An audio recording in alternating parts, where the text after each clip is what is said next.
God, can we play more commercials on this station? This station is about me. What? Oh, hi, I'm Amy. So, right, we're back. I'm here with oh my God, this is so exciting. But now I'm here with Jezz, Torrent, a rock god, all the way from Scotland, England. So, Jezz, I'm sorry. As you can tell, I'm a really huge fan of Love Fest. Hey, didn't say sorry, babe. You are a woman of substance, and I like that. Thanks. Yeah, thanks. That's cool. And, Jezz, who is that thing with you? I didn't mind Mandy. I think she's zoning out a little bit, aren't you, man? Look, she's got to take me 24/7, you know what I'm saying? Poor lassie, she's had a torrent of Jezz more than one girl can take. Eh? Say hello, man. Hi, Paul.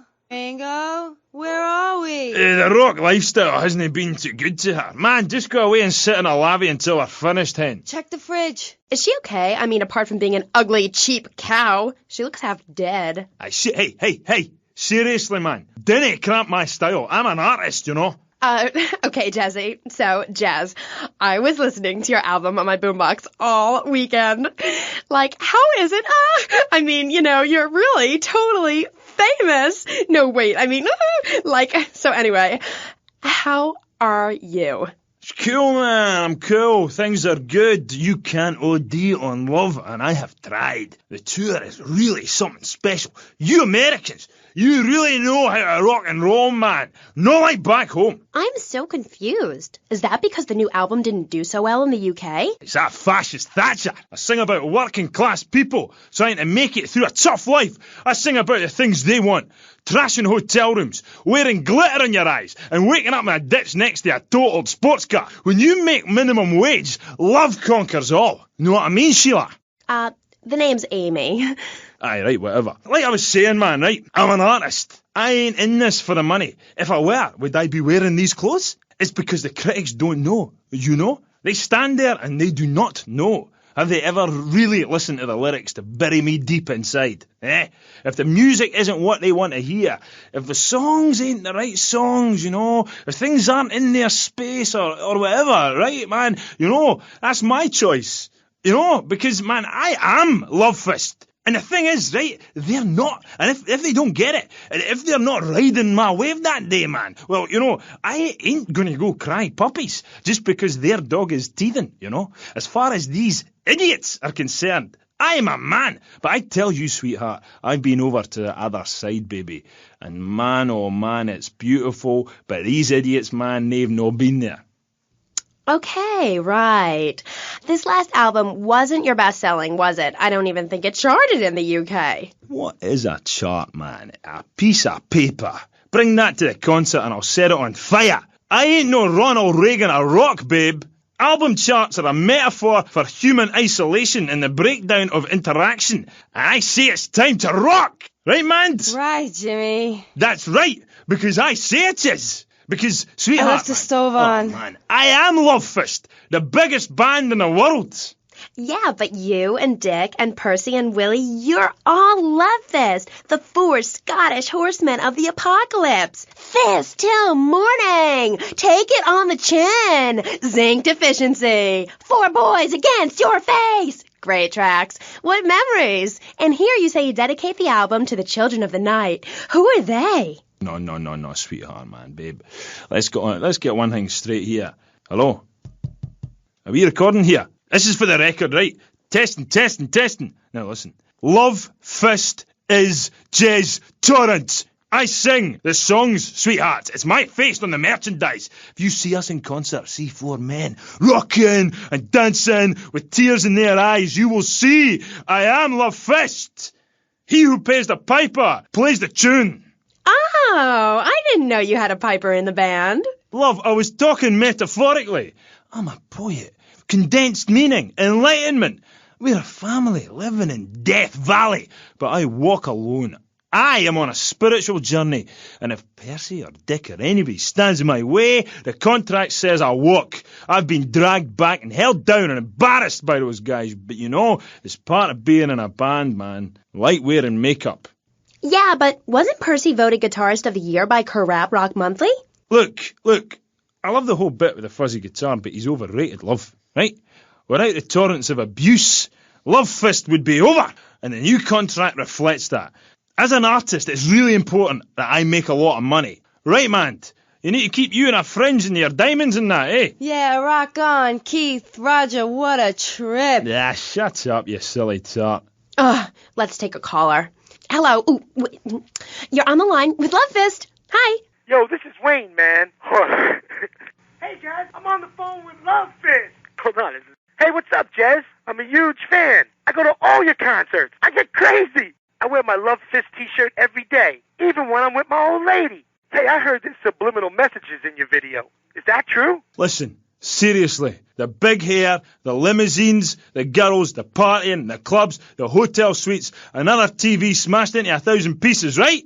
After my unfortunate incident in Cleveland, I told the press, I don't like Mondays. This livens up the day. If you're asking me if we was using backmasking, the music is reversible, but time is not. Do you want me to say, congratulations, you have just discovered the secret message. Dreams are made to be broken. Like so many broken dreams, I want to pick up the pieces together. God, I am so creative, love. Oh, wow, I think I've just wrote a song. Maybe I'll write a song about you, eh? But anyway, like I say, that stuff, it doesn't matter. Not for me. I'm a spiritual person on a journey, right? And nothing will stand in my way, you know? Boy, do I. On the track Satan's Pillows, you sang about how a broken heart can... About how a broken heart can't ever be mended, just broken again. I know. Really powerful stuff. Emotional. I think that song says everything that needs to be said about love, man. When you belong to the night, it's best to take advantage of it. And what takes you up will take you down, man. If everyone remembered that, the world would be okay. Thanks, love. You are a real smart cookie. Thanks, Jezz. Now, do you think it's important that, you're a great-looking guy, even though your girlfriend is a cheap tramp. But do you think it's important that rock and roll bands look good? Or is it about the music? Like I said, I'm a creature with two faces, babe, you know? An angel and a devil. And that means it's really important to look good. Music cannot stand on its own. You need to look good singing it. I'm tired of people saying all we care about is partying and that we can't play. If we couldn't play, people wouldn't come to our concerts. We're not going away, and if we do, it won't be on purpose. Where are we, dear Creek? We're on the radio, love. Stop dragging me down. I told you, if you ride a whirlwind, don't be surprised when the dawn breaks. Anyway, where were we? Ugh, she's really getting on my nerves. Why are you waving your hands at me? Oh, I'm supposed to go to commercial. I'll be right back. Howdy. Welcome to Farewell Ranch. They say the golden years are the best years of your life, but for many seniors, they just stink up the house and make the grandkids feel uncomfortable with unwanted affection. Now, your old people can be earning you money and enjoying the final years of Farewell Ranch. It's a working farm, cattle ranch, and crematorium where the cowboys are all over 75. They'll enjoy rodeos, working in the fields, and tending all the final resting places of their new friends on Sunshine Hill. Farewell Ranch works your loved ones from sun up to sundown, and when your loved ones passes away, we'll send you a presentation package VHS with the spurs and boots they were wearing as they went on to a better world. Our residents sure love it here, right, Norm? Is this WW2? Farewell Ranch, the only way to ride into the sunset. Giggle Cream.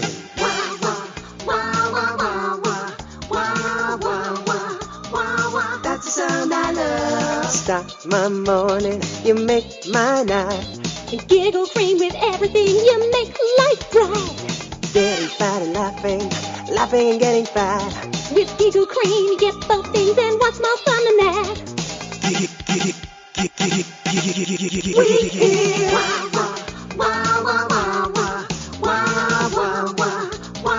That's the sound I love. Giggle Cream. It makes dessert funny. Asian pajamas? Chinese bandana? Something missing? With a throwing star, kendo sticks, or nunchucks at Vice City's one-stop shop for the silent fashion assassin. Wow, you look like a psycho. Complete the look. Hi, I'm Amy, and you're on K-Chat. Jezz, you were telling me about the music? Aye, yeah. You know, we wear these costumes to appeal to the working man, because after you spend the day working in a steel mill, you want to wear tight leather clothes and play air guitar. That's what we're about. The recent album was a musical trip through hell, and I think it shows. Oh, yeah, it does. I mean, I saw Satan. He didn't like what he saw in me. He saw darkness, but also a gentle side. Ask Mand. I can find treasure in the dark. And it's that, what's the word? Thing? Yeah, that's the thing that typifies me as an artist. Heart and soul. Head and trousers. Everything. That's what you get at one of my shows. Jezz, Torrent and Love Fist will really show you, you know. We take the soul into darkness. Bring your lighters. You know, I invented that. I've about had it with wankers ripping off my vibe. I wore women's clothing first. Why? Because it tells you about light and darkness. Like the moon. But seriously, love, you've got great eyes. Really. Oh, thanks, Jezz. I've always thought your music really lets people see into your soul. Right, into great big pools of pain like me. Dangerous bastard. You see, babe, I've had my heart broken and I am still a man. I'm working on a song right now called Fallen Stars on Shattered Dreams in the Rain. It's about being able to communicate through music rather than words. It's set in a wind tunnel. That's why there's a huge snake painted on my jacket. The snake symbolises kind of a subconscious power force. Because life is pain, babe. And without music, I'd be lost. This new album is our most mature work yet. I am brilliant on it because I sing from the heart. About heartbreak? Babe, don't go there, please. You do your show a favour, take it easy. My people spoke to your people about this, and seriously, I appreciate the offer. And look, I would shag you, but you have to understand, it's too soon. Because Shari left you, right? Babe, my people spoke about this to your people. I said, do not mention Shari. It's like sticking needles in my soul, voodoo. Who are you? Are you my personal devil? That you could do this to me? The pain is too much. I have hair in my face to hide my soul. Shari had to go because she wanted to be a Marine. We couldn't be together. Seriously, don't go there. This is so sad. Do you have a tissue out there? Oh, Jezz, I'm so sorry. Seriously, love, if you listen to the song Dragon Eyes, it says everything that needs to be said about her. You can't help me. It's raw, like a chicken's head, you know? The pain, it grips you and makes you think about everything. It's the longest night of all. December of the soul. Jezz, this has been the best interview of my life. Thanks so much for coming on. For all you Love Fist fans out there, it's time for a contest. That's right. Ladies and gents, you're listening to me, Jezz Torrent on K-Chat, being interviewed by... It's Amy? Oh, God. You forgot my name? Yeah, whatever. Citizens of Vice City. Now you've got the opportunity to win a part of me, my signature. Ink. I only give away parts of myself to people who have bought all our records, so you've got to answer this. On which album did Beast Fist appear? Was it A, Dogs on Heat, B, Fat Chicks All Day All Night, or C, Devil's Own Band? For the chance to win tons of Love Fist prizes, just answer the question. All you need to do is write the answer on a postcard and send it into the station. Jezz, before you go, will you please play us a song acoustic? Piss off! Acoustic songs are for sissies. Babe, seriously, do not cramp my style. Look, I've got to save up the love for the big show. Babe, I love you. I really do. Friends for life. Dance into the fire and all that. Always good to meet a fan. Will you look after man for us, will you? Oh, I lost my lighter again. Love first! That was the dreamy Jezz Torrent of Love Fist, who are appearing this week in Vice City as part of their world tour. Bring your lighters and a spare pair of panties. I know I will. We'll be right back on K-Chat after these messages. Thanks. What makes a real American? A cowboy hat, enjoying a fine T-bone steak, going to a baseball game, shooting a gun. Maybe it's the freedom to go into a poor country and tell them how to do things. Heh, those are all great qualities. But one thing that makes a true patriot is the ability to choose an American car. When you buy an import, you take a hot meal off a hard-working American's table. There. This poor girl is going to starve to death just because you bought a cheaper, more efficient Maibatsu. Without gross symbols of excess, what will Americans have to look up to? Our great industries are threatened. Cars, pornography, armaments, and they need your help. So the next time you buy a car, a piece of adult literature, or a missile defense system, make sure you do the American thing. Old Max. We go everywhere together. Right, boy? At Pet Stuffers, we know there's nothing like a relationship between a man and his dog. Sometimes you just can't let go. Max, you didn't eat your food. That's the 2nd week in a row. Max? When the unspeakable happens, just put your four-legged friend in the refrigerator or freezer. Then call Pet Stuffers. We'll be there within a week to pick him up, and in less than a month he'll be back as good as new. Through an ancient Egyptian miracle process called taxidermy, you and your best friend will always be together. Yeah, that's a good dog. Pet Stuffers, when you just can't let go. And coming soon, grandparents forever. The key to feeling great is looking great, and the way to look great is to have great hair. That's great. Take your hair higher. Take your hair to the limit. With Sissy Spritz, when you're clubbing or sticking your head out of a stretch limo sunroof, you want to know your hair is performing to the limit. Higher. Gonna get higher than the sky. With Sissy Spritz, it's hair for the future, not the past. When you have great hair, people know you're a winner. Gonna fly on my own hair tonight. Sissy Spritz may cause dry mouth, dilated pupils, paranoia, heart palpitations, and nosebleeds, but your hair will be great. This is K-Chat. Welcome back to the show. I'm Amy Sheckenhausen, and next up, we're going to be interviewing someone with a lot to say for herself. A woman who pretended to be a man and then wrote a book about it. I haven't read it, but I'm going to pretend I did. She's professor of anthro-sociology and women's studies at the University of Vice City, and her name is Michaela Krapitis. Michaela! Hi, welcome to K-Chat. Hello. Hi. So, Michaela, you're a teacher. If you mean professor, yes, I have a doctorate. Teachers are homely women who make minimum wage to keep the teenage boys off the streets during the day.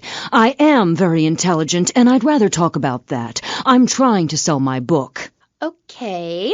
Now, it says here you wanted to be a man so much, you dressed up like one. Well, that's a load of crap, my dear. More misogynistic propaganda. I hate men. Can't bear them. I think they're a complete waste of time and space, quite frankly, and a disaster for the planet. Me too. I just got dumped. Oh, well, it is unfortunate you measure your self-worth in relation to a man, my dear. Look at you. You could be an attractive girl if you did some physical labor, cut your hair short, grew out your body hair, and wore boots, for example. You mustn't get sucked into their heteropatriarchy. But I like dating. Having someone buy you dinner is great. Well, we'll come back to you and your problems, accepting who you really are. Let's talk about me a bit more. Okay, so tell me about your book. You hate men a lot, and you dressed up like one, and now you've written a book about it, right? More or less. As I said, I'm very intelligent, so I don't expect you to understand, my dear, but I'll try to keep it simple. I've always been fascinated with the world of men. Revolted, of course, but fascinated. Now, as an academic, I can get paid to write a book about pretty much anything, as long as I give it a complicated title. Are you with me, gorgeous? Ooh, I think so. Good. Then hold my hand. It helps me think. No! Okay, sorry. Don't be so weird. God, everywhere I go, just like the university won't let me display my beautiful and sensual woodcuts in the student commons. It makes me so angry! Where was I? You were talking about yourself? Oh, of course. The ego is a dangerous thing, especially in my case. I'm a Jungian. Anyway, so what I did was dress up like a man and enter into the man world. I can tell you it was more horrifying than I imagined. What did you do? Well, the first chapter, I was a roofer. These sexists spend all day on a roof talking about us, Amy. I was expected to sit around and talk about what I had done to women. Of course, I had to, so as not to blow my cover. So what's the name of your book? Yes, as mentioned hitherto, my book has a very, very obtuse title. Being and Singing. From Freud to the building sites, a woman's journey into the male psyche. Huh? What? I'll admit it's not very catchy, but academia is not about getting to the point. It's about exploration. Okay. Wow, I'm learning a lot today. Yeah, so I entered the world of men, in disguise, of course. I was dressed like a man. Okay, and you haven't changed back? What? What did you say? You're still dressed like a man. No, I'm not. These are my normal clothes. Amy, for God's sake, don't fall prey to the patriarchy's evil fashion schemes! Oh, sorry. Anyway, I learned a lot when I was a man. Did you know, for example, that during my time as a steel worker in Pittsburgh, I learned that men sometimes speak crudely about women when they are out of earshot? I was horrified. Or that men regard some women, like you, Amy, as mere sex toys, things for their amusement. Unbelievable! Or that men actually find sports interesting. It's appalling. And they run the world, my pretty. Oh, yes, they run the world. They do? Yeah. Look at Reagan. Look at Thatcher. Look at Gorbachev. While we stay home and bake cookies. Well, screw that, sweetheart. Yes, I agree. Good. Don't bake a cookie. Smash him in the face with a baking tray instead. He's a brainless dolt. He's a man. Did you know men enjoy looking at pictures of naked women? It's called pornography. It's sick and foul. I'm giving a talk about it this weekend at the Women's Center. That's women with a Y. I think you spelled it wrong. Are you a woman? 3 of the 5 letters that make up your description are M-A-N. You're too dependent on men, Amy. That's why I don't call myself a woman, Amy. Okay. I bet this radio station is owned by a man. White male conservatives monopolize the media, selecting right-wing blondes to propagate conservatism. I don't have blonde hair. Not yet, Amy. Not yet. Did you know men drink beer and smoke cigarettes and wear hats? Yeah? Yeah, well, you must have read my book. I discovered a lot of things. I was also a policeman and an untrained brain surgeon, and they're all the same. All women haters. But just because men like sports and hats doesn't mean they hate women, does it? You self-hating fool! Of course it does! The media, meaning you, falsely portrays feminists as bra burners, outdated, combat boot-wearing bad mothers. Why don't you take your top off right now, Amy, huh? Tell them you won't be censored anymore. No! I'm getting a little freaked out here. We'll teach you how to make beds, march in squares, shine shoes, clean bathrooms, kill a man with your bare hands, and do it all with pride.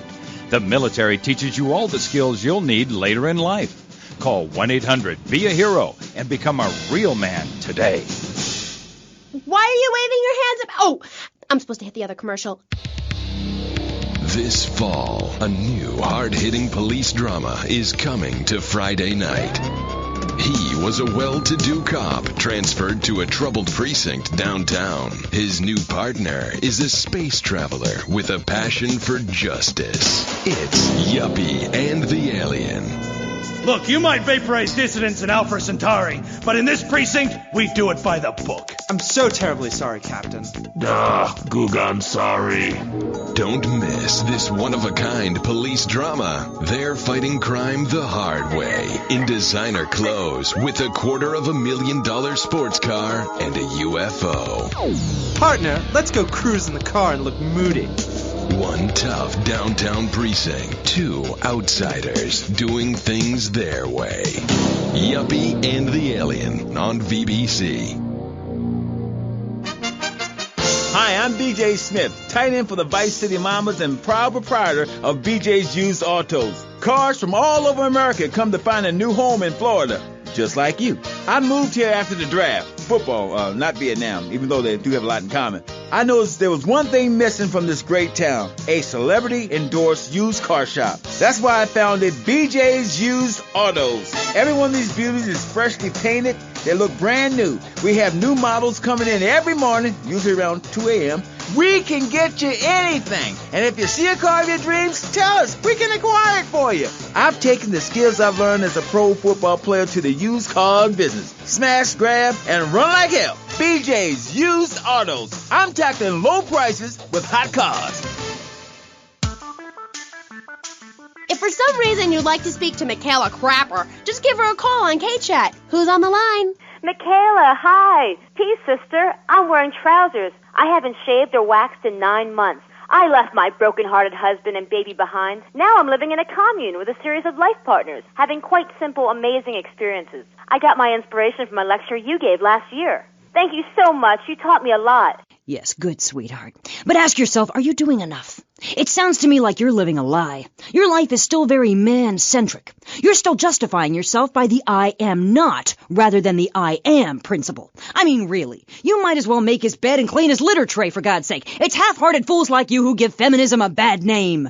But I even attacked my brother with a bread knife. You show pony, prom queen, cheerleader, skirt wearer. You see, Amy, that's the thing about people. They're so half-hearted. Pick and mix, not prepared to carry out their threats. That woman, That lady, as I bet she likes to be known, is really a self-hater, a failure in the man's world. Yeah, why, I bet she's never even attacked a man with a vat of boiling oil. But she said she tried to kill her brother. Don't argue with me. I write books. Okay, next caller. Michaela, I'm a huge fan. Are you? Yes, you've really changed my life.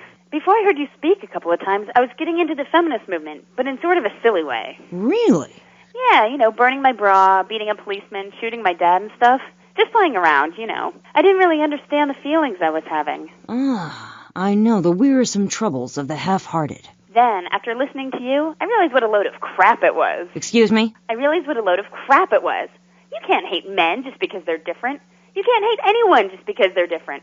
You have to work with them. Luckily, I needed a moronically pretentious, overeducated, hair-lipped old harridan like you to show me how stupid I was being. I mean, we're all just people, and it's idiots like you who cause the problems in this world in the name of reclaiming some false ideal. And blabbering on and on about gender politics at rallies just so you can wear leather in public. Why, you misogynist. No, you're insane. You hate yourself because you're a failure. You're an appalling academic and about as intellectual as a hemorrhoid. Goodbye. Well, well, it's nice to see my work has stimulated such healthy debate, don't you think? Michaela, she hated you. No, nonsense. Poor dear was in bits. Not very used to the cut and thrust of academia. I thought she expressed herself poorly and didn't know what she was saying. Probably burned her husband's cakes or something. It is important for me to confront the differences and similarities between myself and other women. I am smart, strong, I seek liberation. Your society imposes on me. God, this is all so confusing. Everything has two meanings. Exactly. Apart from the word through, which has 5. You can choose to be a victim, Amy, but after you read my book, you'll realize men are irrelevant. Can a man have a baby? Do I need a man to have a baby? No, we don't need men. We need more parts of town we can call our own, more parades, more gatherings of understanding where women can beat each other with pillows and practice judo. That doesn't sound like fun at all. Oh, shut up. I've had enough of you, you little tart. That makes 2 of us, right. Listeners, don't go away. When you come back, we'll have a new guest, and I promise they'll be more interesting than Michaela Crap Artist. Michaela, it's been a pleasure. I'm sure we've all found this very illuminating, and why our beliefs are right in the first place. We'll be back right after this. Giggle cream.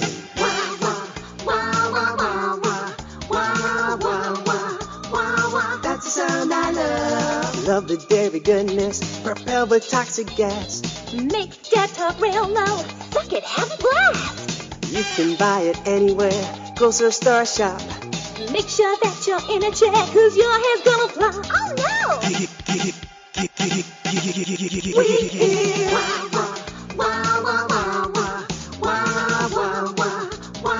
That's the sound I love. Giggle Cream. It makes dessert funny. He was a man of peace, living on a quiet farm in North Dakota. Till one day, all hell broke loose. Tim, we need you. I'm a man of peace. I'm done killing. I want to raise a family. That's just it, Tim. They've got your family. No! Jack Howitzer is Tim in Exploder. From the heart of America to the jungles of Cambodia, follow one man's quest for peace. Ho-Chi Bat, is that you? Tim, I know you come. Just like old days, we kill everybody. Tim, they've got your wife. But I'm not married. You are now to America. He went in to save his country, but found his family and lost a friend. Ho-Chi! Tim, don't leave me. You taught me baseball, Tim, and how to rap. No! He would have been a fine American. I'll cry when I'm done killing. Get yourself a body bag, strap yourself in, start making friends the American way. Exploder. Evacuator Part 2. Rated PG. May include patriotic garbage. So, hello everyone and welcome back to K-Chat, Vice City's main place for things. I mean, well, it's a place in Vice City where things go on, like in interviews or things. Or other things like that. But at the moment, it's interviews, and I'm Amy Sheckenhausen, the best interviewer in Vice City and exclusive to K-Chat. Remember, you only hear Amy on K-Chat. Our next guest is a man on a mission, and that's why he's got such a silly name. His mission is simple. Zoos. His name is Mr. Zoo. G'day, Hi, Mr. Zoo. Hi, the name's Pat Flannery. But I love zoos, I really do. That's why they also call me Mr. Zoo. Okay. And which do you prefer? What, darling? Which name, Mr. Zoo or Pat Flingerthingy? Oh, I don't mind, babe, whatever you fancy. Fine by me, as long as we talk about animals. I don't give a damn what you call me, as long as it ain't Sheila or something. You're silly, Mr. Zoo. Why would I call you Sheila? I don't know, love. You tell me. Oh, this is getting confusing. It says here your name is Mr. Zoo, and now you're saying your name is Pat Flanagan, and now you're saying it's Sheila? Doll, the name ain't Sheila. That's a Sheila's name. It's an Australian joke. Okay. Oh, right. I don't speak Australian. Do I? I guess not, sweetheart. Okay, well, moving on.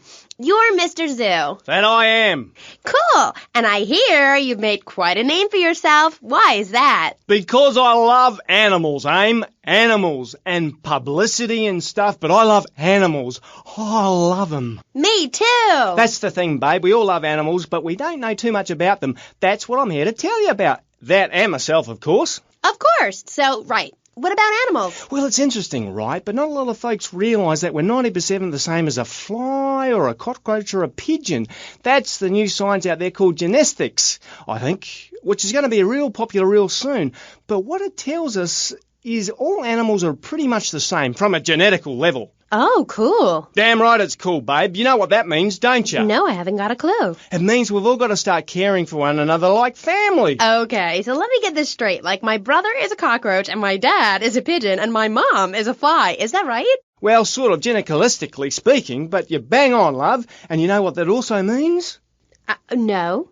That you could, legally speaking, marry any animal you wanted and have kids. Unless you're married already, babe. You ain't married, are you? No, I just split up from my boyfriend. He didn't like me being on the radio. Whatever. Said I sounded stupid. Well, that's my point, love. I mean, imagine if you'd been out dating a wolf or a cute little deer. He'd protect you and stuff, urinate to keep out intruders, but he wouldn't mind you being on the radio. Wouldn't mind a bit. Why not? Wolves and deers have no concept of jealousy at someone else's success. That's the genetic variation between Homo erectus and spider monkeys. Jealousy and fur and stuff. Oh. Oh, indeed, sweet thighs. Oh, indeed. Would you like Mr. Zoo to tell you something else? Yeah. Everything you learned in school is a lie, babe. A lie. Take parology, for instance. You were told sharks are dangerous, right? Yes. Cobblers, babe. They're frightened of you. They ain't going to hurt you. Have you ever tried cuddling a shark, getting down and dirty with one, relaxing it a little? No. Well, I have, and I'll tell you, it's very rewarding, babe? Very rewarding indeed. Really? Yeah, abso-bloody-lutely, love. Once you've calmed it down with a little rubbing, it's like a swimming puppy, real affectionate and stuff. Okay, I'll try that. You should, love, you really should. Let me tell you something else. Go on. Well, this is something for the guys out there, really. You know, with a girl, right, you ain't got a clue. I mean, a female human, when she's on heat, right, and ready to mate, looks identical to a female human when she ain't on heat, and would throw a drink over your face if you grab her behind and start trying anything intimate. You can't tell the difference. I know that only too well. But take a forker monkey from the jungles of the Philippines. When she's on heat, her behind sticks up and glows bright red and she makes a sound a bit like this.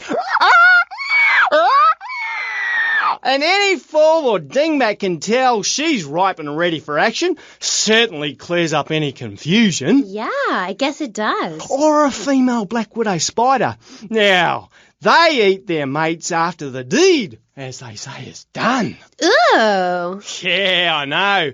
That certainly puts things into perspective, doesn't it? I've never done that. No, but you can now, because you're the same. Well, more or less the same. I mean, that's the funny thing about my work, about genesthetics. Oh, God, the world is so complicated. There are also lots of tiny differences between animals. You know what a species is, don't you, Aim? Yes. It's an animal which has other animals which are quite a bit like it.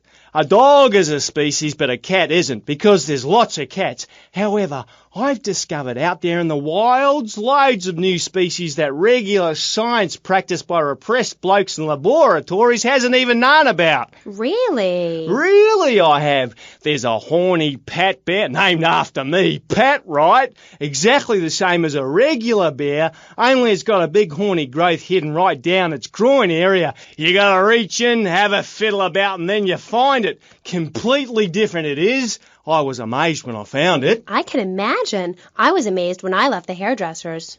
No wonder, darling. Oh, the double-gutted pat tree monkey. Exactly like a normal tree monkey, only it's called after me. And if you have a rummage around inside, going in the back door, you discover it's got 2 digestive tracts. 2. Amazing. Really profound it was. Ooh, that's gross. No, Aim. It's the science of Mr. Zoo. Getting down and dirty with animals, because I love them and I hate lies. Okay. It also says here you like zoos. It's a love-hate thing, babe. That's nice. But I'm certainly an expert. I know what I'm doing and I'm not afraid to expose myself. Okay, well, I'm getting a little confused here. Why don't we take a break, and when we come back, take some phone calls, because all the buttons are really flashing all of a sudden. You're on K-Chat. The science of evolution has uncovered many of life's mysteries, like tadpoles or the pyramids. But the mystery of the armpit remains. What's it for? Why is it hairy? And why do men have nipples? But one thing is for certain, the armpit smells bad. Luckily, there's Pit Balm. It's like napalm for your skin, or Agent Orange on your sweat glands. Pit Balm stops unwanted bodily functions in their tracks. It's as effective as sending GIs into a peasant village. When you're fighting the war against personal hygiene, bring out the heavy artillery. This Friday night, it's the incredible sitcom that has captured America's heart and given the whole country a new catchphrase. But I'm 42! Just the 5 of us. After a mix-up at the adoption agency, the Chesterfields came home with 3 zany new house guests. Jimmy, tidy your room and go to bed. I'm so sick of this. I keep telling you I've got a rare disease. I look 12, but I'm a 42-year-old investment banker. I want to go out and get laid.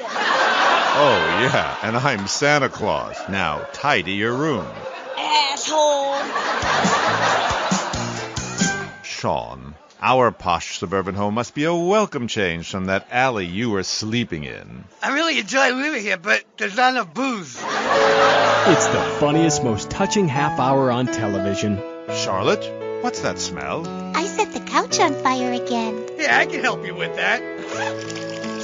And this week, it's a very special Just the 5 of Us, where an attractive blonde lady tries to steal Jimmy away. Now you're talking.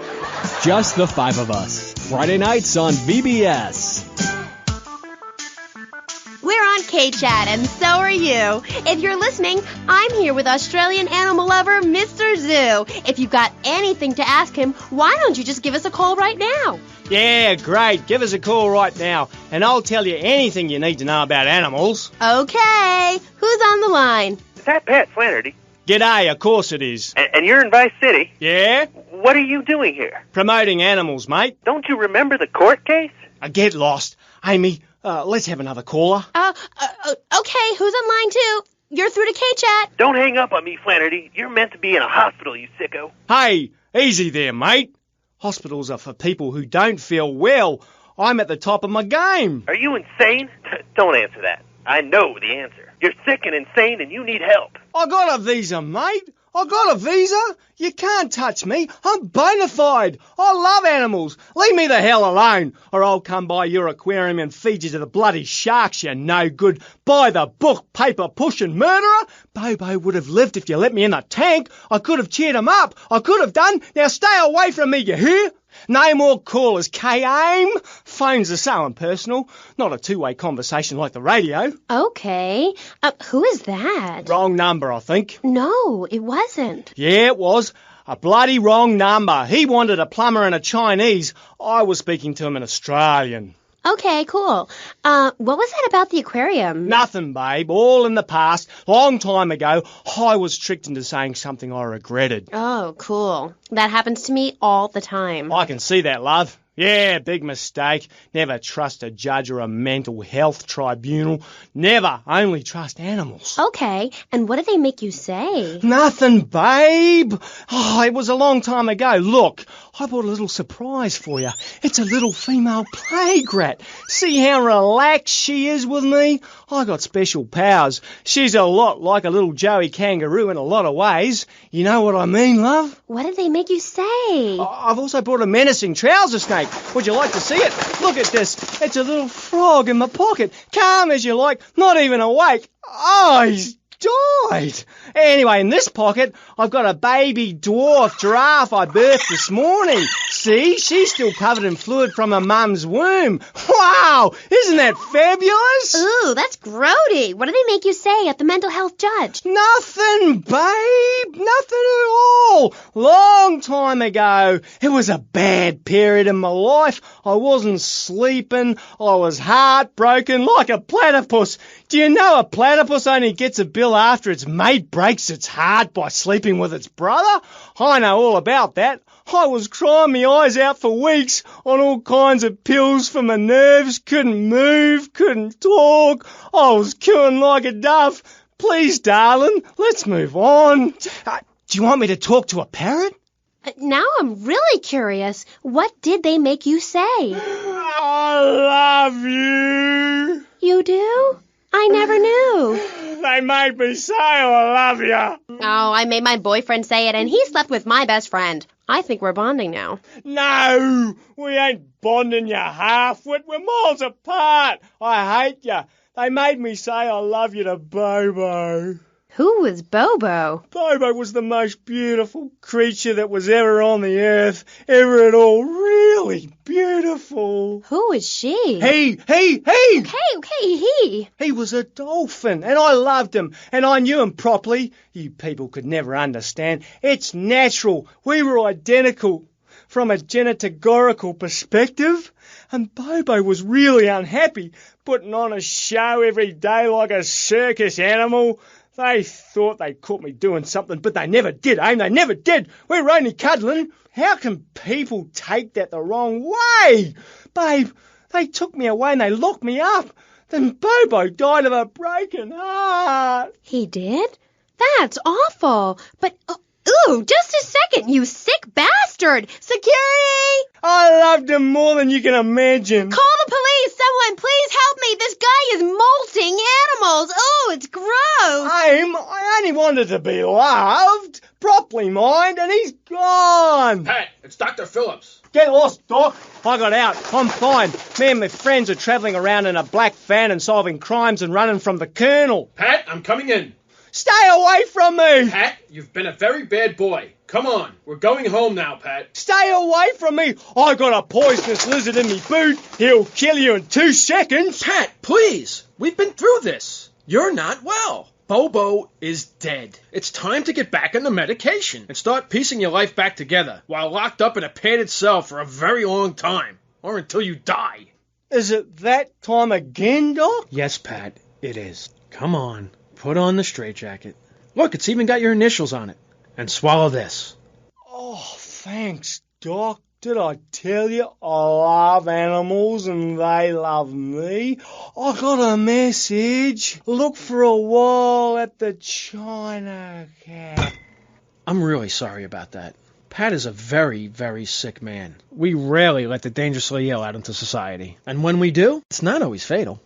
Okay, great. Get this crackhead out of here. Sorry to be a bother. Oh, no bother. Don't bang his head. Those bruises show. I never knew animals were so interesting. We'll be back after this. You're on K-Chat. Don't go away. Do yourself a favor. Pick up your telephone. Call now. 1-866-9-SAVE-ME.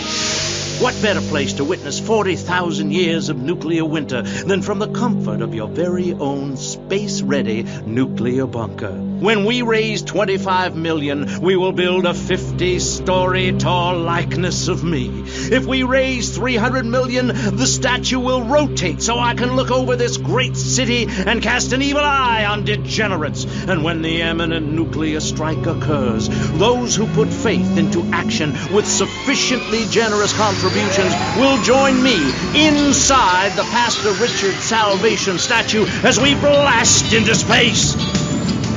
Contribute to the Pastor Richard Salvation Statue Fund. Pick up your telephone. Call now. 1-866-9-SAVE-ME.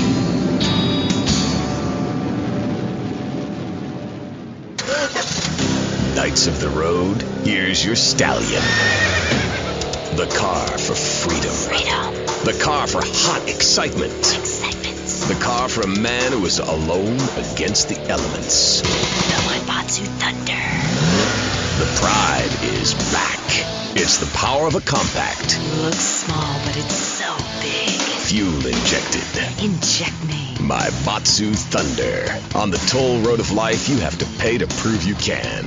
Live the emotion of an individual. Thunder. The awesome power of nature distilled into one vehicle. Wow. Because after you get struck by lightning, there's thunder. The Waibatsu Thunder. Hello, welcome back to K-Chat. I'm a woman, so I know it's important to discuss feelings. That's why we don't have any male hosts on this station. People open up more to women. I was telling my girlfriend yesterday, if a woman were president, we'd nuke a country every 28 days. In these times of trouble, of international scary things that cause anxiety, people seek soul ice. Or is that solace? Oh my God. Some visit lady friends, others go to a bar, and a strange few talk to rocks. My next guest is the author of this book, I'm Lovin' the Coven. She sits on the board of the Vice City Renaissance Committee, Getsemane. Getsemane. Getsemane. Welcome to the show. Hello, Amy. I brought you a crystal. Isn't it gorgeous? I guess so, if you're into shiny glass. I prefer lacy gloves. Amy, for many thousands of years, my people have been using crystals and gemstones to heal the sick. Take the crystal, and then, when the night is enchanted, and the candles have been blown out, and the wind sings through the branches of the eucalyptus, hold up your arms and sing, all dewy, my sky-sailing pregnant moon, the goddess. Pregnant moon? What are you talking about? Getsemane? Sorry, whatever. Do you even have a last name? My compost coven named me Getsemane Starhawk Moonraker. Trust me, Amy, I'm quite accustomed to people persecuting us. It's been going on for thousands of years. Native Americans, they studied crystals. The ancient Chinese, Belgians, Superman, they all studied crystals. So why do you view it as so weird? Grab your crystal, hold it tight, and close your eyes.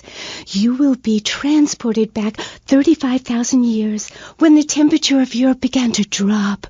The tundra was teeming with animal life, and small groups of hunters followed the free-running reindeer. And there, under the magnolia tree, a woman breastfeeding a baby elk. Do you see it? It's nature. Ew, gross. You're one of those filthy hippies that thinks breastfeeding in public is okay? Well, it's not. There are bottles and milk at the store. Don't act like a cow. You really remind me of someone, by the way. See, Amy, you're putting the blinders of society on. We're all the same. I remind you of yourself, of every man and woman. No, not of them. They're trying to outlaw nature. If I'm in the park and a nice gentleman comes along, I should be able to breastfeed him. Pretty soon, everything natural will become illegal. It's really depressing. If I died right now, would I get buried by a female priestess in a cave, surrounded by my favorite tools and ornaments? No. There was a time when children were taught about their bodies, about the goddess lady of the mammoths, about the importance of the spiral dance clutching a bison horn under the crescent moon. At the Bead and Rob shop where I work, we have classes that teach the importance of eating wild plant shellfish and understanding ancient crop circles. Oh, I love lobster. Have you ever tried talking to one?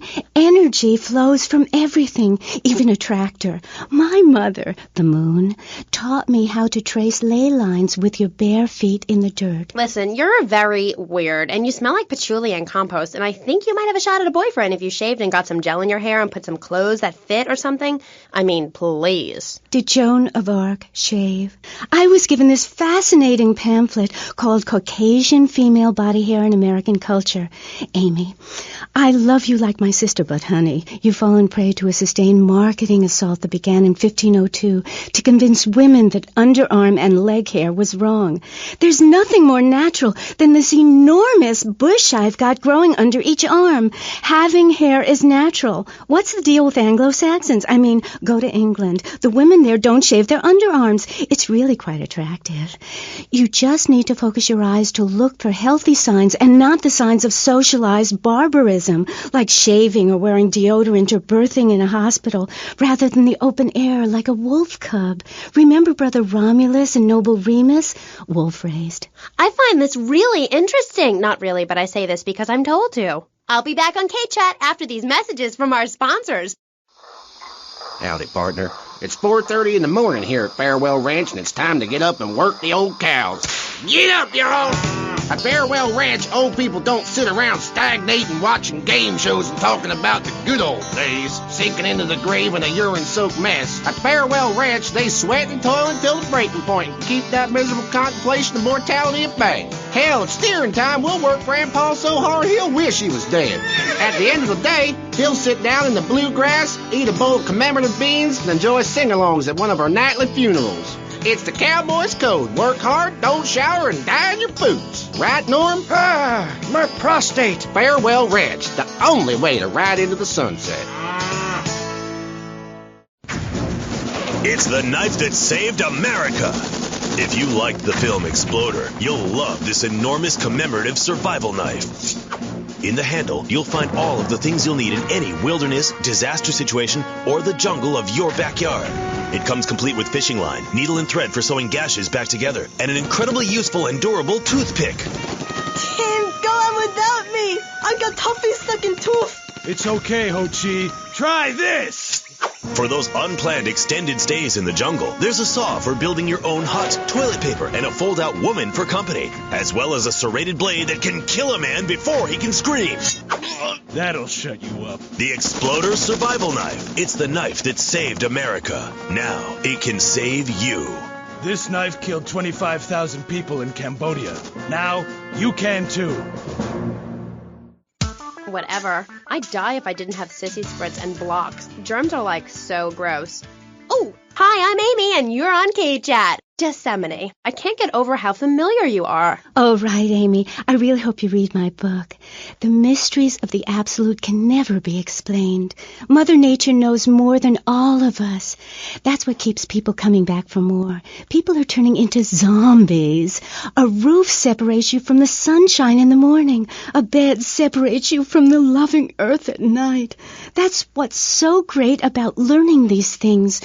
When you're no longer oppressed by the cultural pressures of making money or showering or wiping yourself after using a toilet, you can focus on the important things. Do you travel, Amy? Well, I've been up north to the theme park, and last week I went to the beach. No, really travel.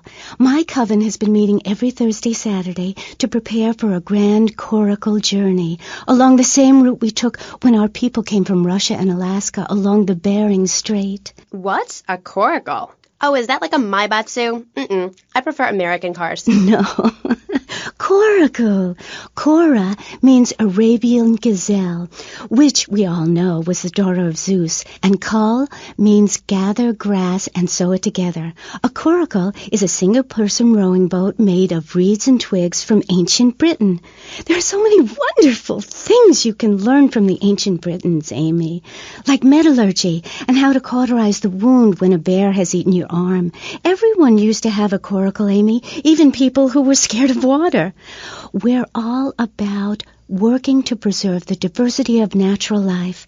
Reuse everything. Question. Who's this we? My coven. Like witches? No, yes, but not witches like you think. We're just a group of people who believe in communal sharing and chanting a lot and can't find husbands.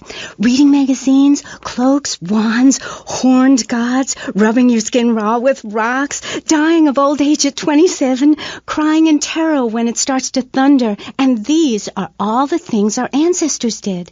Since I found my new mind and body, things have really changed for me. Our modern society only celebrates a select few.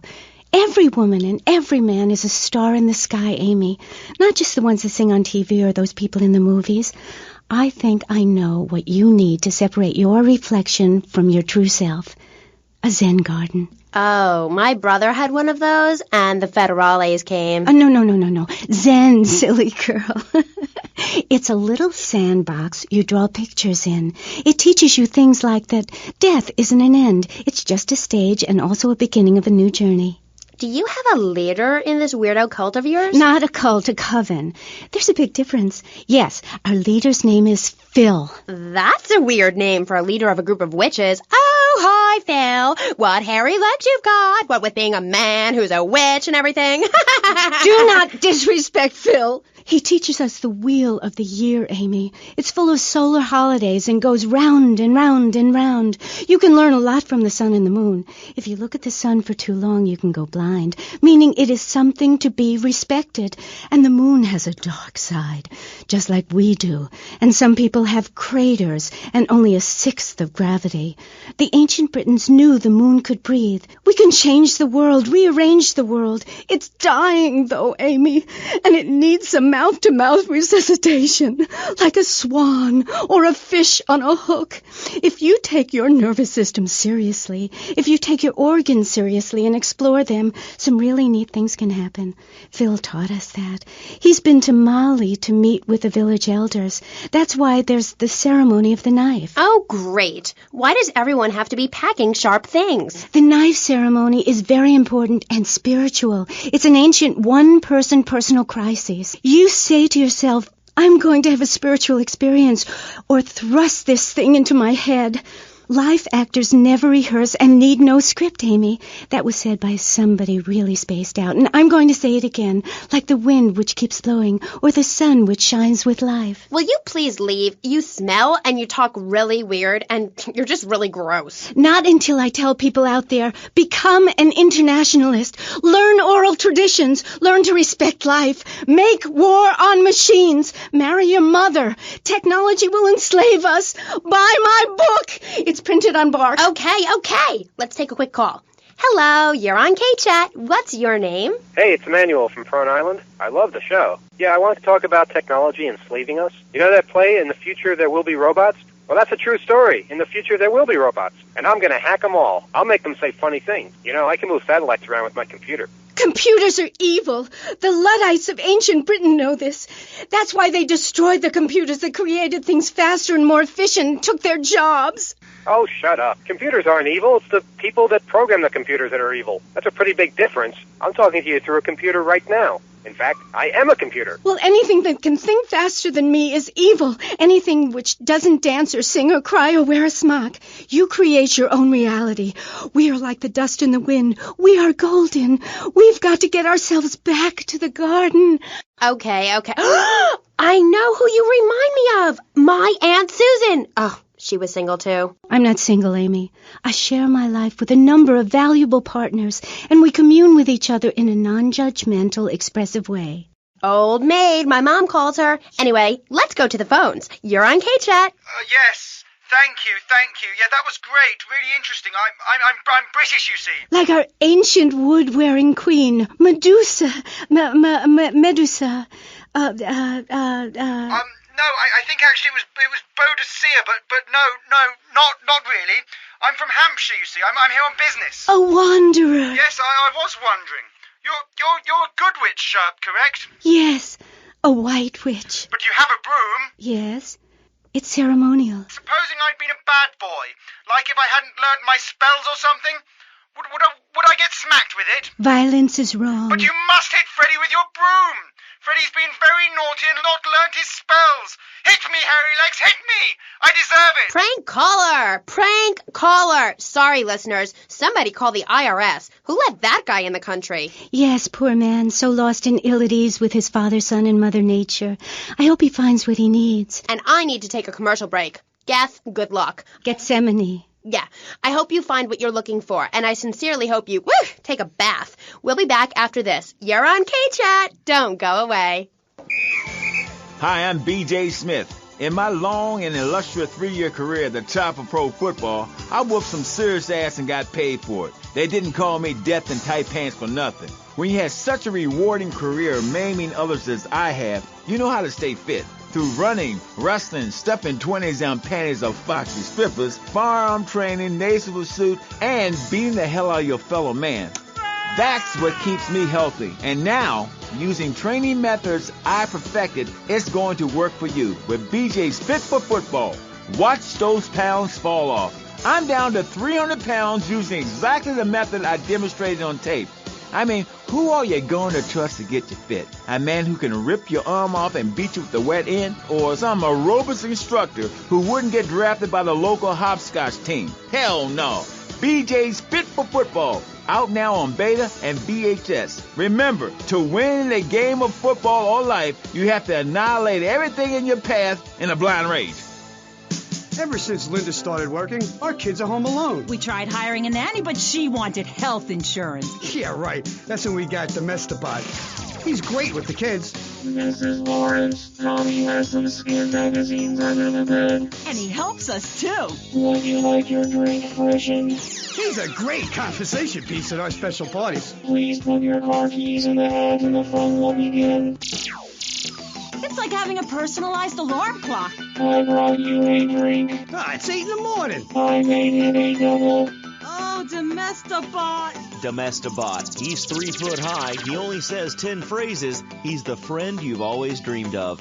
Order Domestabot today. So, welcome back and all that stuff. You're on K-Chat with me, Amy Sheckenhausen, on Vice City Station for the stars, including me. And boys, have I got a treat for you. Next up is a living legend, a man who won the World Series single-handed, known to his fans as Death in Tight Pants, and known to his enemies as, oh my God, I just got flattened by a truck. How is that fair? It's sports legend B.J. Smith. So, B.J., welcome. Thanks. It's a real pleasure to be here. Oh, I know. But one thing, sweetheart, I never won the World Series. That's baseball. I played football. Yes, but it's all the same, isn't it? Football and baseball aren't the same. In one of them, you get bored during a 5-hour game. You touch yourself a lot and start a massive brawl with players who are degenerates, egomaniacs, and criminals. The other's football. Yes, but it's all the same. No, Amy, it isn't. Anyone can hit a home run. In baseball, you stand around the field, dividing your salary by 162, waiting for some action. Talk to a guy who just played an hour of football. He's been in the trenches getting Agent Orange sports drinks poured all over his head to keep him from taking an innocent life. One is a game for men. The other is a game for pansies who like wearing button-down shirts. They call baseball a national pastime. If that means making $1 million by standing around all day, count me out. I'll work for my money. Yeah, BJ, just like me, I can tell you. Yo, baby, it's cool. I just want you to know what I did. I do. Jeez, get over yourself. You must have a testosterone imbalance like all those jocks who shower with other men. You can't tell me you don't look at other people's business. Baby, I played professional sports for 14 years, including high school, and I'm making a comeback. I'm a very competitive person, I grant you, but I ain't got no testosterone imbalance. With that little mustache you busting out, looks like you should be talking about some hormone problems, girl. Excuse me? What did you say? Oh, nothing. Damn, baby, you're so ugly you make blind kids cry. BJ, you better stop being a bully just 'cause I'm not into the jock scene. I like sensitive guys, you know, like actors or rock stars or that kind of thing. Not some great big hulking giant that has to tell everyone how important he is. Well, I didn't realize we were trying to impress each other here, sweet thing. I was thinking we was here to discuss my new exercise video or talk about my possible comeback in professional football. Not sitting here flirting with each other. I'm a married man. I'm on my 7th wife. So you got a big family. All those wives. That's fantastic. Not really. You see, I really like family, especially when some show up you didn't know existed. I tell you, Father's Day, I'm scared to go to my mailbox. My big heart has caused me a lot of heartache, but when you're in the public eye, you can't always tell what people are about.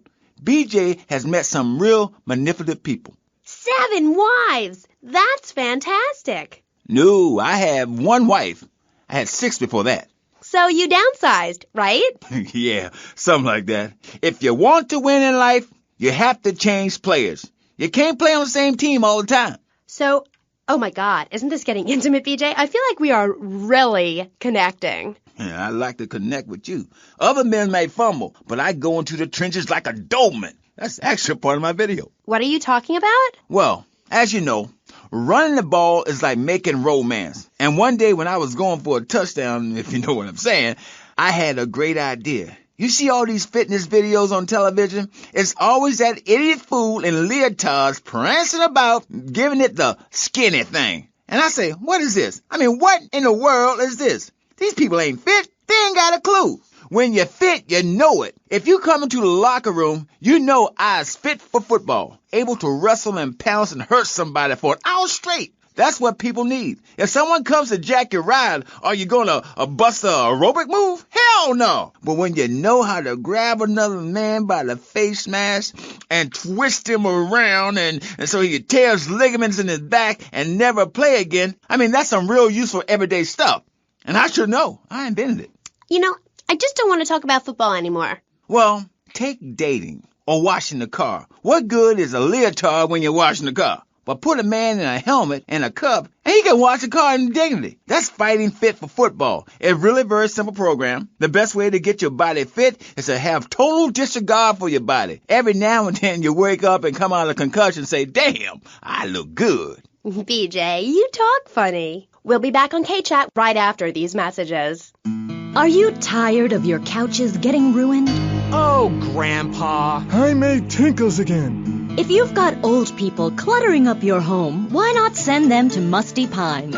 We'll help bring back dignity, and we promise it will be the best 3 months of their lives. They'll enjoy bingo, complaining, mumbling incoherently, skinny dipping, and organ donation. And once a month, it's our famous Lucky Dip medication switching night. Musty Pines is located at a luxurious location overlooking Vice City's state-of-the-art sanitation facilities. You can still visit your old people, but now you have the comfort of knowing you don't have to. After they pass on to something better, guaranteed in 3 months or less, you can start enjoying their money. Finally, you can have quality family time again. Musty Pines. Now, you don't have to say goodbye. Drive-through service also available. He was just the boy next door. Hi, well, hello there, Danny. I didn't know it was hockey season. Hey, can I borrow a knife? A deadly curse, a deranged killer, a small town in tears. Knife After Dark, rated R for retarded. Ew, that's gross, BJ. Stop hitting on me. Hi, I'm Amy, and you're on K-Chat. So, what do you need to do for BJ's fit for football? Well, Angela, anybody can do it. What you need is a real expensive gym, a team of trainers, medical practitioners, dietitians, a baying crowd, and an opponent who wants you dead. Dead in the dirt. I mean, a nasty, blood-sucking leech of a man who will destroy you if you don't destroy him first. A man you like set animals on. He's the enemy, and you sit in your foxhole till it's time just right, and then you pounce, baby, like a kitty cat on catnip. I'll sack a man, power drive him hard, again and again, because the idiot comes my way. I'll nail him every time. This video sounds like a lot of fun. Fun? Fun? You think it's fun when grown men cry in mortal agony, when you're so scared of what you're going to do to a man you step outside yourself like an astral projection and police go Kent State on you and people are crying and bleeding and pouncing each other in the face, and that's just in the locker room before the game. That's your idea of fun?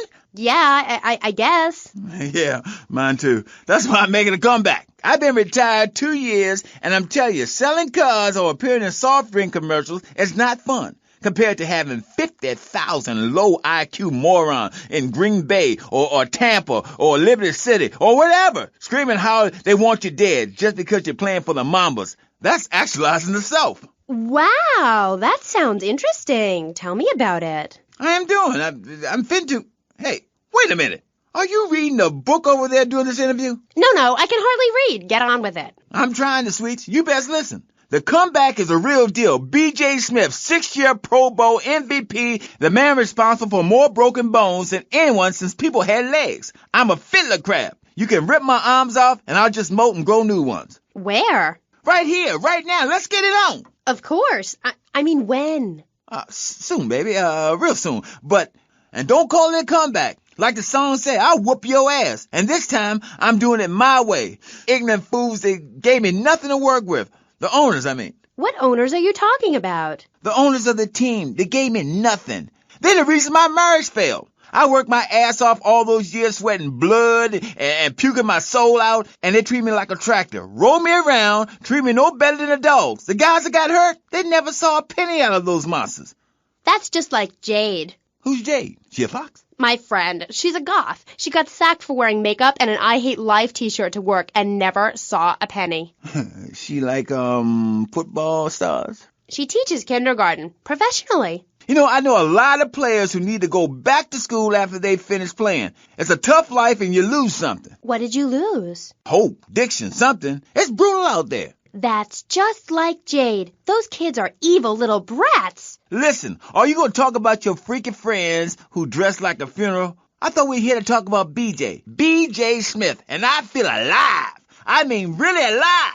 Ain't nothing more and bigger than holding a man's head in your hands and looking him in the eyes and saying, I can kill you in 1 second, old man. And he says, I got a wife. And you say, give me all the money in your cash register. What are you talking about? BJ, are those muscles real? That's funny you should ask, because the answer is yes. They ain't implants or nothing. Wow, you're enormous. Nah, this guy's twice my size, but I'm quick, rich, and angry, like a Republican. So, I see. Look, I ain't got anything more to say to you, and I can't fall in love with another guest or I'll get sacked. So let's go to the phones. Who's on line 1? Hey, Amy, I'm a first-time caller. How you doing? I love your show. Sorta. BJ, man, you're awesome. Here's my question. How'd you play that game against San Andreas with 2 broken legs? Oh, I can't believe I'm talking to you. Wow, man, I don't know what to say. This is the greatest day of my life.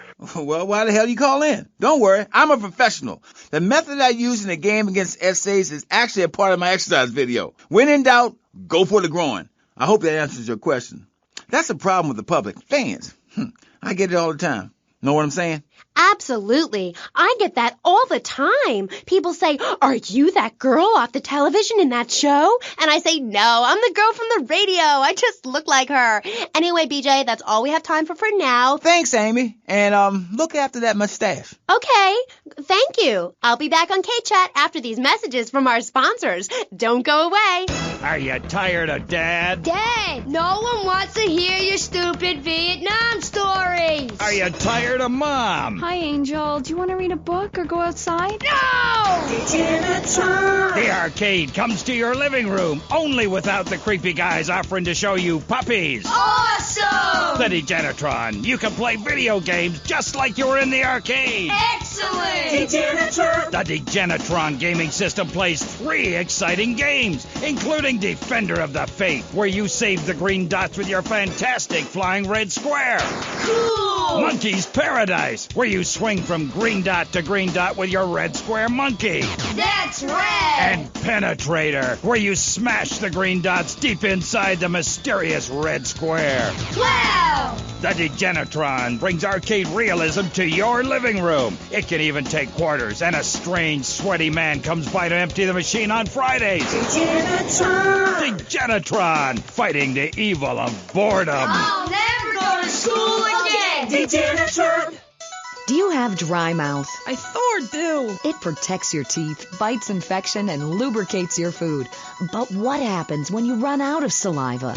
Help me, I can't talk. For personal dryness upstairs, it's Salivex. Wow, I can spit again. Salivex is more than saliva in a can. Salivex improves consumption efficiency by 50%.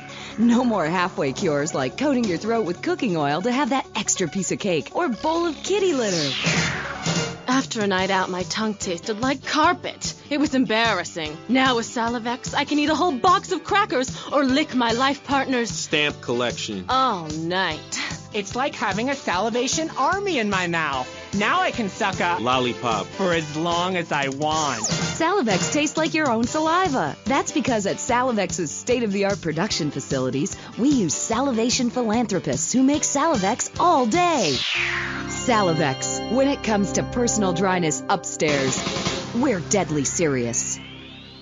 Welcome back to K-Chat. My next guest is the star of the hit show, Just the Five of Us, where he appears as the rich father of a family of misfits. But more recently, he's working on the controversial theater piece, In the Future, There Will Be Robots. Claude Magenot, welcome to the show. Thanks, Amy. However, you have mispronounced my name. It's Madge, which rhymes with badge. As in duh, and no as in more than you. Magenot. Anyway, thank you for having me on the show. It's always a pleasure to discuss my art. Yes, you're so funny. Now, Claude, you're an interesting man, if you don't mind me saying so myself. Because on the one hand, you're on the funniest show in the whole wide world, Just the Five of Us, and on the other, you do those weird theater dance shows which aren't funny. Yes, thank you, technical school dropout. I'm sure sitting here talking all day is terribly difficult. Juilliard is not. In the Future There Will Be Robots is not a funny piece. It deals with the most important issues in the world today. Love, pain, suffering, skin-tight pants, and well-stretched groin muscles. But see, music has no name, Amy. It's about depth and texture and sense of community that emerges from the struggle going on within all of us, between man and machine, between the angel and the beast. It's as if Petrushka and Leonard Bernstein were in a ferocious dance competition with switchblades. That is passion, my dear. Okay. So it's a bit like Just the Five of Us. What a show! I love Jimmy. He's so cute, even though he looks so young. I'd rather not talk about my complications working with him. I'm a performer. I express myself any way I can, while I'd never attempt to describe Just the Five of Us as anything other than worshipless pap. I need to support my serious art. It's like stealing a boombox to do live interpretive dance. If I bring joy to people's hearts doing an interpretation of a tree in the park, who is harmed? There is a value I derive from art, as a man, as a creator, and that is this. Never overestimate the dreadfulness of the mass market, the degrading excess of the culture, or the horrors that we all have within it. Great, yeah, me too. But, as Mr. Chesterfield, you're so funny. What is it you say? Not in my house. That gets me every time, especially after the drunken tramp you adopted has wet himself. Oh, say it for me, please. As they say in France, matrice. Please. Not in my house. Please. I came on your fine show to discuss art, not people that whore themselves out on the altar of commercial success, dancing like a puppet alongside a genetic freak, although I do that too. Okay, Moody. So, what do you want to talk about? Oh, I don't know. My performance at the Hollywood Bowl, perhaps. There are some that attend the concert inside. I am the concert outside myself. In the parking lot where we build bonfires and dance. It comes back to the seriousness of my purpose.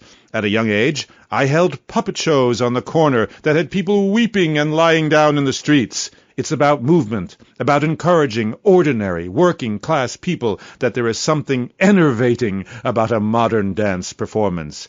That seeing in the future there will be robots will change your life, no matter what your life's like now. Kind of like getting a new haircut. Yes, exactly. No, nothing like a new haircut, you half-wit. This is movement. Watch my hand. Yes, movement. There's a manatee on stage. See? He cannot hear from the wall of Wagner around him. We have lasers that shoot him down, cut him free his soul from the bondage of the past. And then on stage, we have snow that falls and represents love in all its forms. The robot makes a snow angel, and we begin to cry. Close curtain. Okay.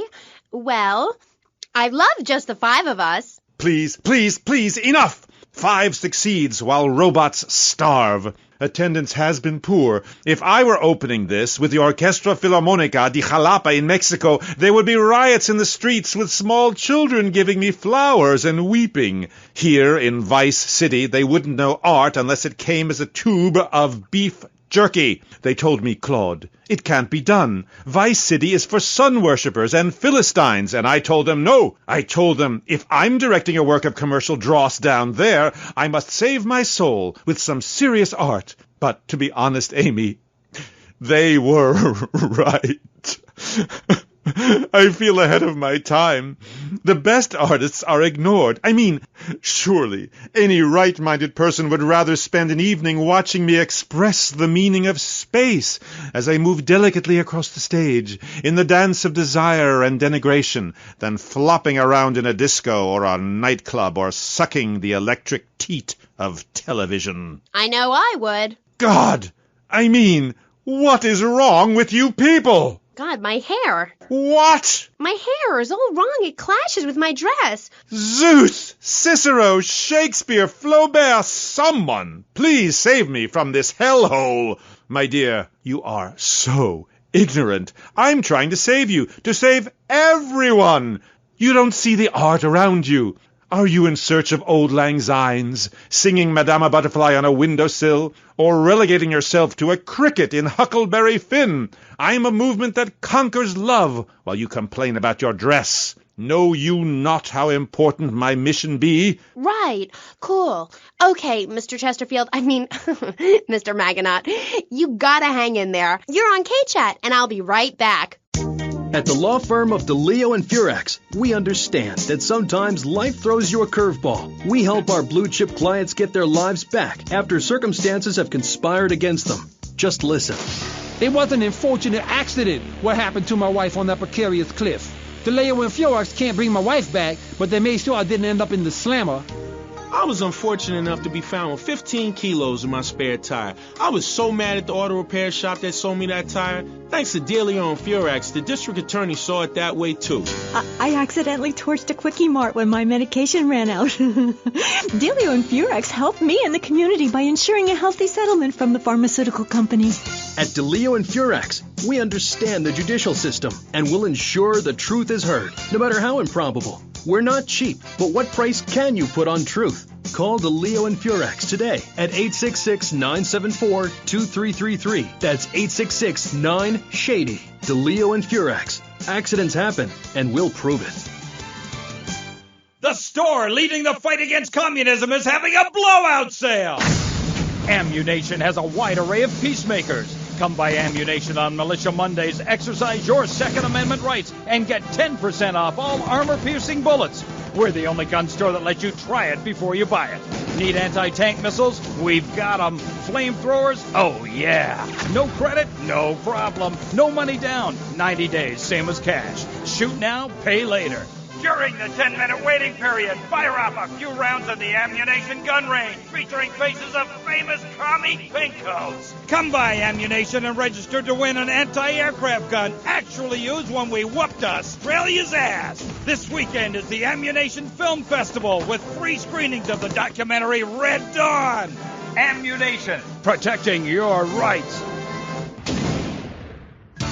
You're back on K-Chat with me, Amy, and my special guest. Let's go to the phones. Mr. Magenot, Bruce from Prawn Island here. Big fan of the show, Mr. Magenot, big fan. Dude, I don't know about the robot thing. It's weird. Quickly, is he really 42? Does he shop in the kids' aisle? Does he get on roller coaster rides? I mean, what's the deal? Does he pay half price at the movie? No comment. Next caller. Oh my God, trauma. I meant that's my line. I'm supposed to say that. Oh God, this guy is such a dick. Next caller. Oh, who's on the line? Who's online? What number is it? Who's on the line? Hello, Claude. This is Morgan. I'm just vacationing down here, having finished my doctoral thesis into images of young boys in post-Lapsarian Greece and the erotic understatement of the fugue in contemporary Baroque. Fascinating stuff. Do you have a question? I'm confused. No, woman. I just wanted to tell Claude about my thesis and discuss his bleaker Death in Venice Street period. Of course I have a question, you silly girl. Claude, I saw robots big fan, and that's praise indeed coming from me. I normally hate anything humanity has achieved since 1836. But one thing fascinated me, Claude, about the show, the pants. They were so tight, so fitted. How do you get such a marvelous, close, sequin figure hugging fit and still? Oh, and were the sequins a reference to lasers? Yes, my, I agree. Thanks for calling. That is an important question. You see, I'm an important person, and I especially think so. It is really important for people to see my form move through space in very tight pants, or the effect is ruined. Interpretive dance cannot be expressed in baggy clothing. It's like a violin parade. Otherwise, why have a love story with a manatee and the lasers? It's very important. You're kind of creepy. You're nothing like you are on the show. You're so funny there, joking with the family and putting out the fires started by the homeless guy and starting group hugs. But in real life, you're just plain creepy. You won't even tell us how old Jimmy is. All you talk about is Archie stuff like that nobody understands because it's complicated, and how tight your pants are. That's not true. I also discussed love and passion and a manatee and the lasers. You, my dear, could use all three. You, my dear, are a Philistine. I'm sorry, but this is one of the most degrading, debasing, horrific, unedifying, opportunistic things I have ever done in my life since that whole Rake's Progress lawnmower commercial. I feel dirty, like I just sat in something. You did. Our last guest was taken violently ill. Yes, well, such is the plight of radio. Rather than grumble like Leporello or a taxi driver about my duties cleaning the back seat, I shall bid you adieu. Okay, thanks, Claude. Next, we have a very important guest who doesn't dance like a weird jerk. We'll be back right after this. You're on K-Chat. Knights of the road, here's your stallion. The car for freedom. The car for hot excitement. The car for a man who is alone against the elements. The Maibatsu Thunder. The pride is back. It's the power of a compact. Looks small, but it's so big. Fuel injected. Inject me. Maibatsu Thunder. On the toll road of life, you have to pay to prove you can. Live the emotion of an individual. Thunder. The awesome power of nature distilled into one vehicle. Wow. Because after you get struck by lightning, there's thunder. The Maibatsu Thunder. What's this I found under your bed? The only Engels you're going to read is Laura Ingalls Wilder. If you think your child might be a red, here are some warning signs. They read complicated literature and have concern for their fellow man. They even like to share. Tell your kids if someone approaches them with pamphlets about recycling, an invitation to a labor rally, or showing any doubts about the fairness of our system, then they should find a teacher or a policeman immediately. Do yourself a favor. Take both hands off the wheel and touch the stereo. Do you feel the power? Ah, yes, friend, there's a lot of evil in the world, but there is also light. And I have been sent to shine a light on all degenerates, philanderers, liberals, and other evildoers, and expose them for what they really are. Don't waste your money on unnecessary and corrupting material possessions. Give it to me. There's only one thing that will save you, a highly fortified structure in the shape of the most powerful thing on the planet, me. Degenerates will ruin this great city. In my wonderful book, I tell of the impending disaster about to befall this planet. Nuclear holocaust, plagues of flying rodents, the seas rising up and turning yellow. It is coming. It is written by me, but you can save yourself. Contribute to the Pastor Richard Salvation Statue Fund. Pick up your telephone. Call now. 1-866-9-SAVE-ME. Hi, and welcome back. If you're just joining us, you're listening to K-Chat, Vice City's only commercial talk station, the place where the stars shine in conversation with you and me. I'm Amy Sheckenhausen. My next guest is a rising star in the world of Norse mythology. He's appeared in several best-selling infomercials and travels the globe speaking at corporate training camps. His books and audio cassettes are sold around the world. He is Valhalla's finest deity and motivational speaker, Thor. Hi, Hello, Amy. I'm happy to be here. It's been a long journey. Yeah.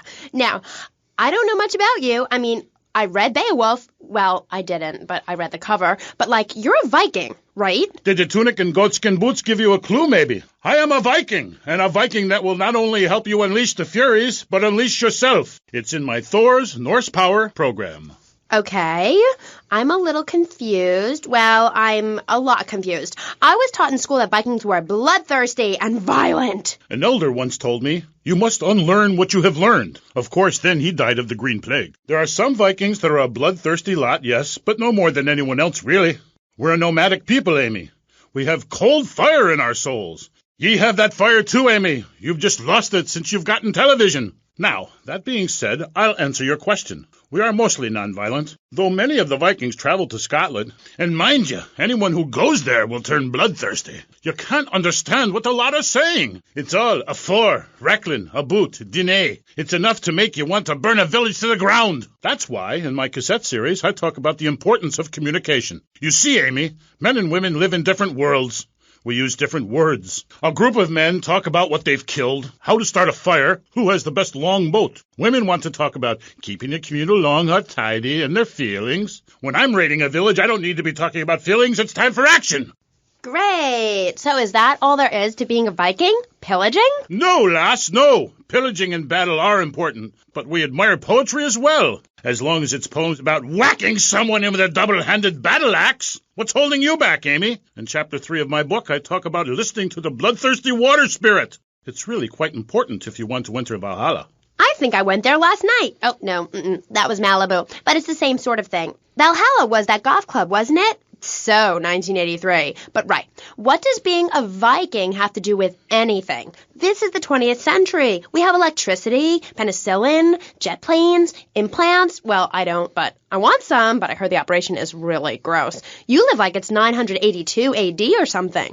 Mind ye tongue, wench, lest I cut it out. Deep down, all of you listening to me say, Thor, yes, I'd like to unleash the Viking within. Maybe you'll go camping once a year or hunting and wonder why it feels so natural. That's because it is. Too much of this denying your instincts. Men shaving. You know, deep down in the pit of your soul, you wish you could crouch in the grass with flies biting your face, afraid to move for fear of alerting the beasts, covering yourself with yak urine to thwart your smell. Then, a beast draws close. You pounce, bringing your battle axe on its skull. Man and animal at that moment, one and the same in a terrible beauty. Then you drag the carcass back to camp and celebrate by eating its heart.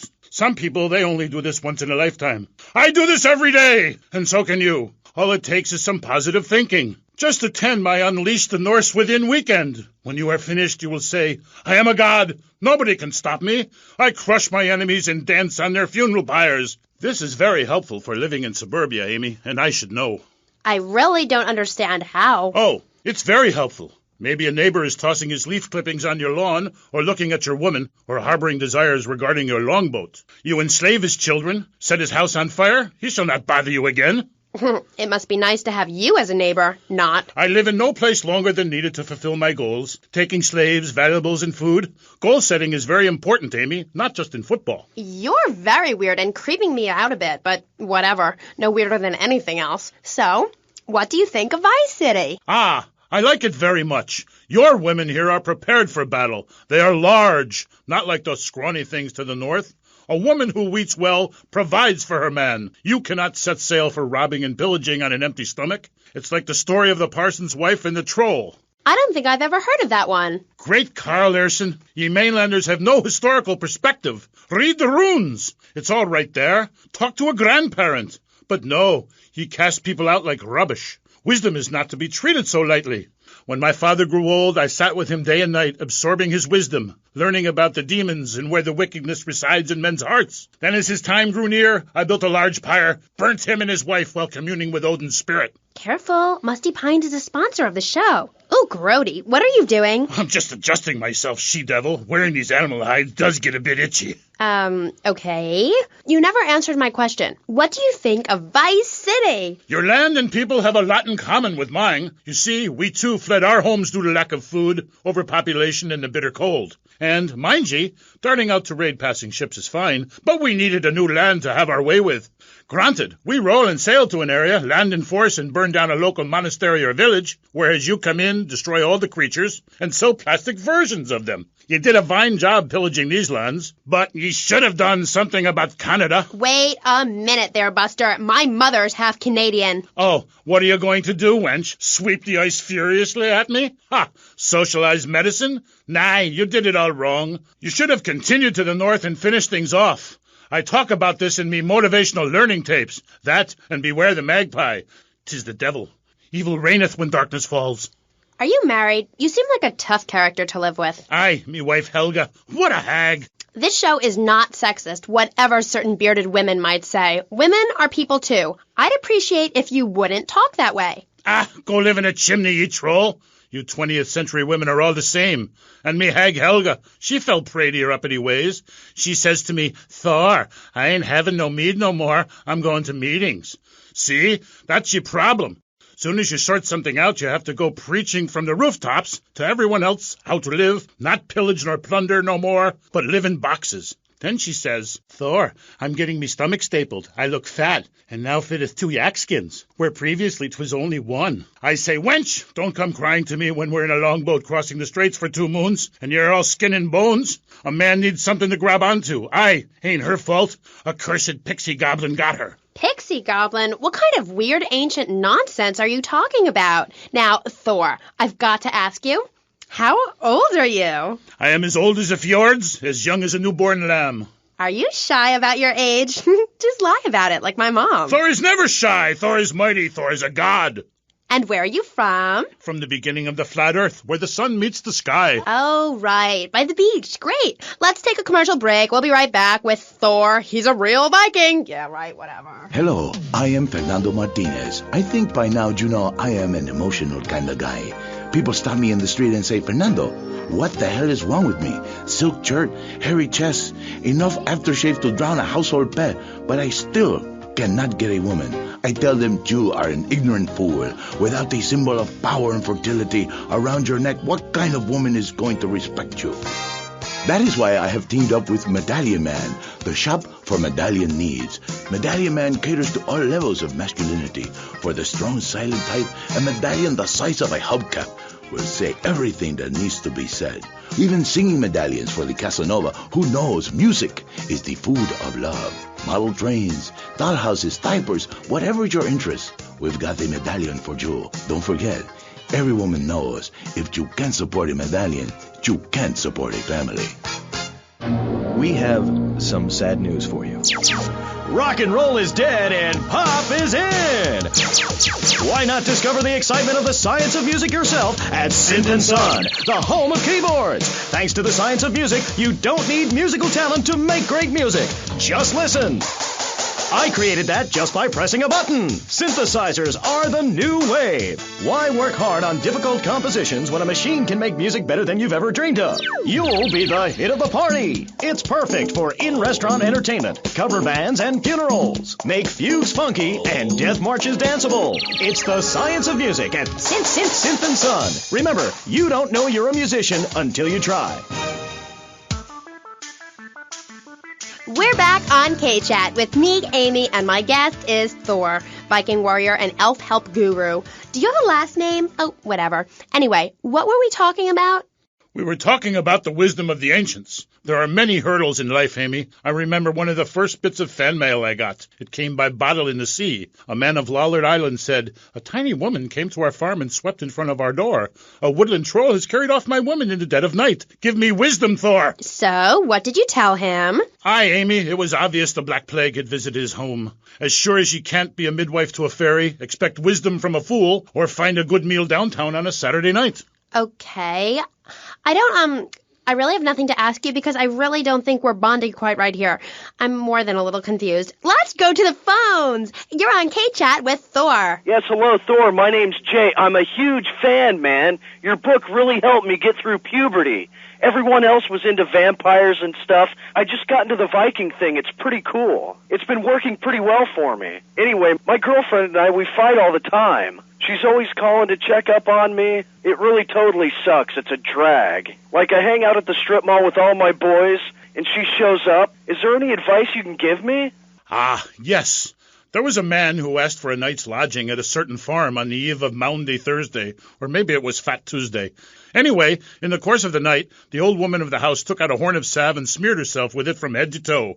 She then climbed on top of the stove, sat astride a sweeping broom, and began to... Hello, excuse me, what the hell are you talking about? Reading from the runes, wench. What kind of rune is that? Aye, it's a man's rune, and not appropriate for the warrior under 18 years old. But there's a moral at the end. Are ye still there, Fair Jay? Yeah, I'm still here. Do you love this woman? Yeah, I think so. She's really special. Especially in the back seat, if you know what I mean, Thor. Then behead her, and parade thy love around on a stick for the world to admire. Wow, cool. Thanks, Thor. Okay, I'd like to throw you out, but you've got an enormous sword and, yeah, let's take another call. But first, listeners, Vice City, remember, don't behead your girlfriend and take her head around on a stick. Hello, you're on K-Chat with Thor. Hey, brother, my name is TJ. Your book is fresh, real fresh.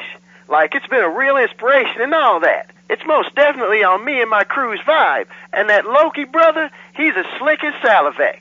You know what I mean, Trooper? In fact, me and my boys have started a Thor fan club. You know what I'm rapping? We're on your vibe, man. Aye, a Thor fan club. This pleases Thor very much. I shall speak of myself in the third person from now on. Yeah, I wasn't really into school all that much. But I hear you, Thor.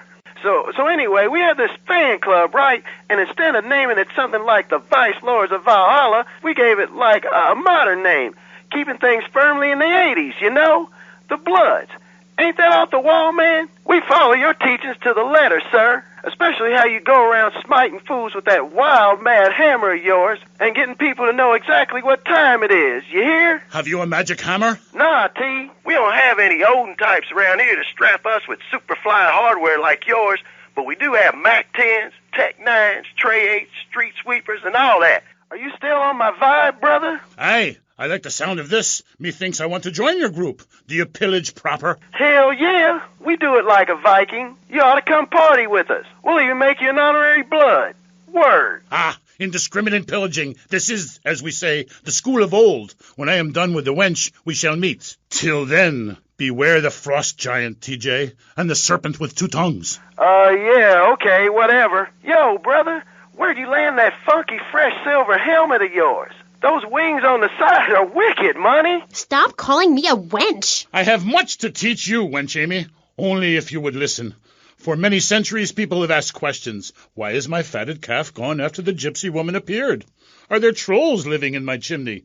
Aye, sure, I could tell ye the story of the 12 children on a platter, or the midsummer snow, and the spirit hatched from a cock's egg. But in the end, Amy, you need a spirit journey. A wandering spirit demands a wandering body. Take a long boat. Pack only what you can carry. Head toward the moon at high tide. Okay, thanks for the advice. And with that revelation, I'm going to have to change topics. That was Thor, Viking Warrior. Coming up next, we have another guest. We'll be back right after this. How do you like to enjoy a Rusty Brown's ring donut? I like to lick lovingly around the outside and then thrust my tongue in the middle. I like to munch it vigorously. I just love the batter all over my face. On Friday nights, I just can't stop eating Rusty Brown's ring donuts. Oh my God, it's so good. Sometimes I like to wear women's panties and walk around 5th Street. When you go downtown, make sure you enjoy Rusty Brown's ring donuts. Hi, I'm Jeremy Robar, entrepreneur, VIP, and founder of the revolutionary program, Think Your Way to Success. It's a 3-step program that's been changing lives and my income for the last 2 years. 5 years ago, I was a nobody, just like you. After my Think Your Way to Success program, I spend the entire weekend in my jacuzzi or engaging in the exciting sport of domino toppling. Hey, if you can think it, you can do it. One of my award-winning courses is sure to be perfect for you. The first course I call Think, Hold That Thought, Complete, because that's what you do. Step 2 is known as Learn, Start, Doing, where I explain the mysteries of starting. Or take the new accelerated course that will have you laughing and hugging strangers. Motivate, demonstrate, then motivate again. Just listen to these endorsements, and remember, these people volunteered. They aren't being paid much. I've been on the Think, Hold That Thought Complete program, and I have to say, I'm finally going to start my career in being a well-paid rich person. Yeah, I've been thinking my way to success for a while now. It's some good stuff. Call now and sign up for my Think Your Way to Success program. And if you want to think really fast, try my Crank It Out program. Call 1-866-434-SELF. Hey, don't just do it. Think about it. Sweaty leather tracksuit? Absurdly fat Dayglow laces? Something missing? Complete the look with a replica car sign insignia on a chunky gold plate chain at Vice City's one-stop shop for people who know how to put the hip into hip-hop. Wow, you look fresh. Complete the look.